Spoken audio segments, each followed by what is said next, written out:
Time travel की theory को विज्ञान भी पूरी तरह से नकार नहीं पाता। कुछ वैज्ञानिकों का मानना है कि सर आइंस्टाइन की एक थ्योरी टाइम ट्रेवल की गुत्थी सुलझा सकती है। अगर कोई आपसे कहे कि वो भविष्य या भूतकाल की यात्रा करके आया है तो आप जरूर चौंक जाएंगे, क्योंकि किसी भी दृष्टि से ऐसा संभव नहीं है। अभी तक विज्ञान के पास भी ऐसा कोई तर्क या यंत्र नहीं जो इंसान को किसी दूसरे युग या काल में एक ही समय में ले जाए। ज्यादातर लोग टाइम ट्रेवल को साइंस फिक्शन बताकर टाल देते हैं, लेकिन क्या ये बात पूरी तरह से बेतुकी है? टाइम ट्रेवल की थ्योरी को विज्ञान भी पूरी तरह से नकार नहीं पाता। कुछ वैज्ञानिकों का मानना है कि सर आइंस्टीन की एक थ्योरी टाइम ट्रेवल की गुत्थी सुलझा सकती है। दुनिया भर में ऐसे कई लोग हैं जो ये दावा कर चुके हैं कि वो समय की यात्रा करके आए हैं।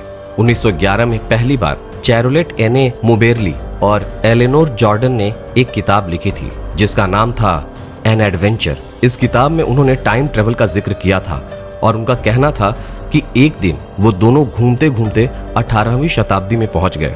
हालांकि लोगों ने इसे एक मनगढ़ंत कहानी बताकर नजरअंदाज कर दिया था, लेकिन इसके बाद भी कई लोगों ने समय की यात्रा करने का दावा पेश किया है। साल 2006 में स्वीडन के एक पुरुष हॉकन नॉर्डविक्स ने अपनी कुछ तस्वीरें इंटरनेट पर डाली जिसने पूरी दुनिया के सामने सनसनी फैला दी थी।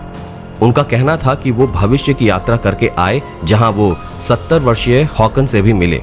हालांकि इस बात में कितनी सच्चाई है इसका पता नहीं चल पाया, लेकिन आगे भी ऐसे कई खुलासे होते रहे हैं। अभी हाल ही में एक इंटरनेशनल टीवी चैनल ने एक टाइम ट्रैवलर नोआ का इंटरव्यू सोशल मीडिया पर अपलोड किया जिसका दावा है कि वो भविष्य की यात्रा करके आया है। नोआ पहले भी भविष्य को लेकर कई खुलासे कर चुके हैं, लेकिन हाल ही में उन्होंने चौंकाने वाला खुलासा किया। उनका कहना है कि 2030 में मार्टिन लूथर किंग की पोती युलांडा रेनी किंग अमेरिका की राष्ट्रपति बनेंगी और इसके साथ ही वो अमेरिका की आखिरी राष्ट्रपति भी होंगी। हालांकि इस बात में कितनी सच्चाई है ये तो वक्त ही बताएगा।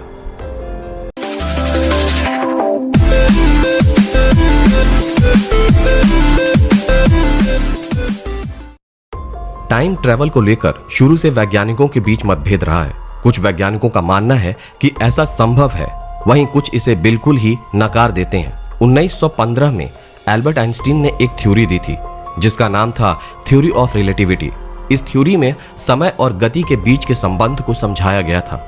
इस थ्योरी में ऐसा बताया गया था कि हर परिस्थिति में समय एक गति से नहीं चलता। समय पूरी तरह से गति यानी स्पीड पर आश्रित है। इसे ऐसे समझिए, जैसे अगर आपकी गति ज्यादा है तो आप एक तय दूरी को कम समय में पूरी कर सकते हैं, वहीं धीमी गति होने पर उतनी ही दूरी को तय करने के लिए आपको ज्यादा समय लगेगा। इसी तरह अगर आप अपनी गति बहुत तेज कर लें तो आप समय से आगे निकल सकते हैं, जिसे हम भविष्य भी कह सकते हैं।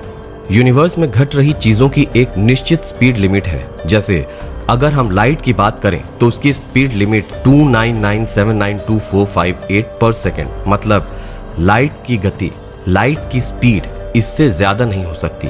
अब सोचिए, अगर हमने अपनी स्पीड को लाइट के स्पीड में बदल दिया तो क्या होगा? हो सकता है हम लाइट की स्पीड से ट्रैवल करने पर अभी के समय से आगे निकल जाए। 1971 में जोसेफ सी हाफेल और रिचर्ड ई किटिंग ने थ्योरी ऑफ रिलेटिविटी को लेकर एक एक्सपेरिमेंट किया था जिसका नाम था हैफले-केटिंग एक्सपेरिमेंट। इस एक्सपेरिमेंट में उन्होंने 4 एटॉमिक क्लॉक यानी परमाणु घड़ी का इस्तेमाल किया था। इन घड़ियों को लेकर उन्होंने धरती के 2 चक्कर लगाए, लेकिन जब वो दोनों वापस लौटे तो नतीजे हैरान करने वाले थे। उन्होंने अपनी ऑब्जर्वेटरी में एक परमाणु घड़ी छोड़ दिया था, वहीं बाकी 3 घड़ियां उनके साथ धरती का चक्कर लगा रही थीं। जब वो वापस लौटे तो उन्होंने पाया कि चारों घड़ियों की टाइमिंग अलग अलग थी, बल्कि जो घड़ी उन्होंने अपने लेबोरेटरी में छोड़ी थी उसकी टाइमिंग सबसे धीमी थी।